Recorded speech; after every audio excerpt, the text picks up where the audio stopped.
Se você é religioso ou não, a Bíblia é o livro mais lido do mundo e está cheio de histórias incríveis, desde o Velho Testamento até o Novo. E como é de se esperar, a ciência já comprovou muitos fatos bíblicos, porque ele não está morto, ele ressuscitou. Confira hoje fatos bíblicos comprovados pela ciência.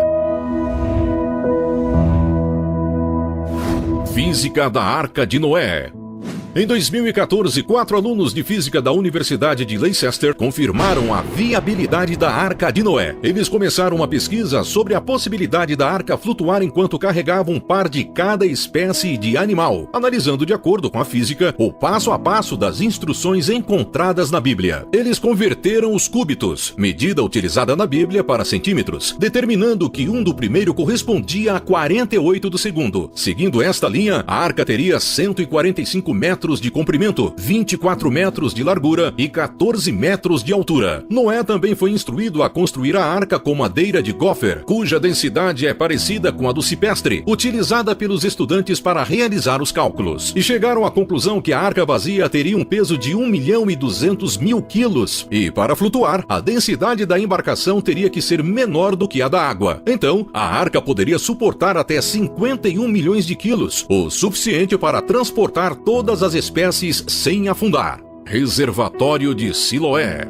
O livro de João conta a existência do reservatório de Siloé, local onde Jesus coletou água para curar os olhos de um cego. Embora todos pensassem que João não estava fazendo referência a um local de verdade, e sim usando um conceito para ilustrar a passagem, o reservatório realmente existe. Em 2005, um grupo de encanadores encontrou a reserva de água na cidade velha de Jerusalém. Após isso, arqueólogos assumiram as buscas e descobriram que se tratava de fato do chamado Reservatório de Siloé, pois estava exatamente no local descrito por João.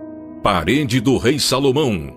Segundo o primeiro livro dos reis no Antigo Testamento, há o relato de que o rei Salomão ordenou a construção de uma muralha em Jerusalém. Em 2010, arqueólogos da Universidade Hebraica de Jerusalém encontraram partes de uma grande muralha. Segundo a arqueóloga Eilat Mazar, os restos da muralha do século X a.C. poderiam confirmar a descrição bíblica da época do rei. A muralha possuía 70 metros de comprimento e 6 metros de altura, e além dela havia também uma guarita de segurança e uma torre, que foram encontradas em um local chamado de Ofel, entre a chamada cidade de Davi e a parte sul do Monte do Templo Judaico.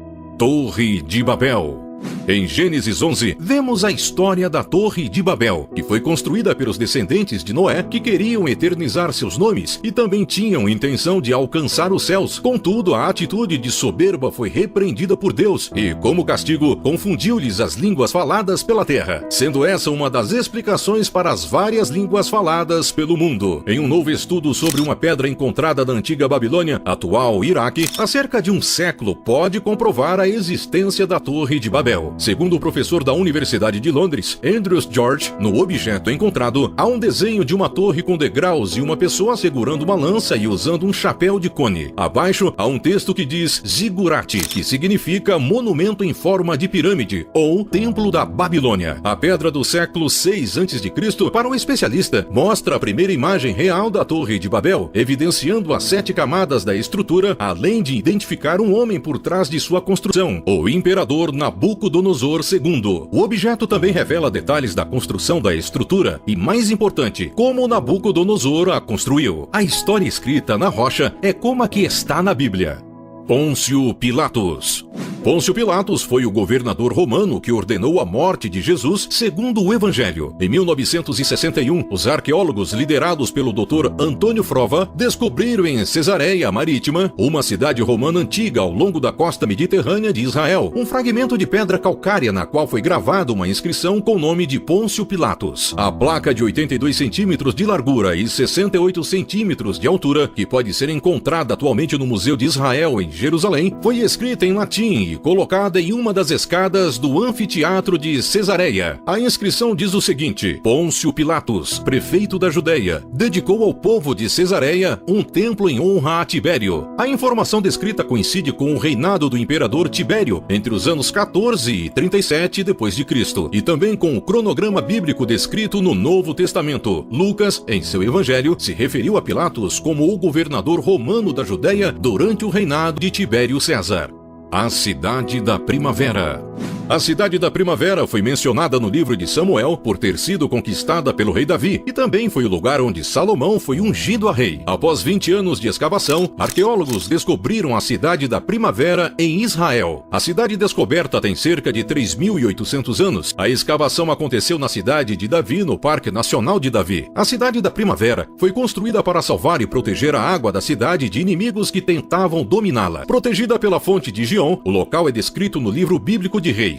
Lá, Salomão foi ungido rei pelo sacerdote Zadok, por ordem de seu pai Davi. A cidade da Primavera é a maior fortaleza cananeia que ainda resiste ao tempo. Os arqueólogos da Autoridade de Antiguidades de Israel acreditam também que é a maior fortaleza conhecida que existe antes do reinado de Herodes.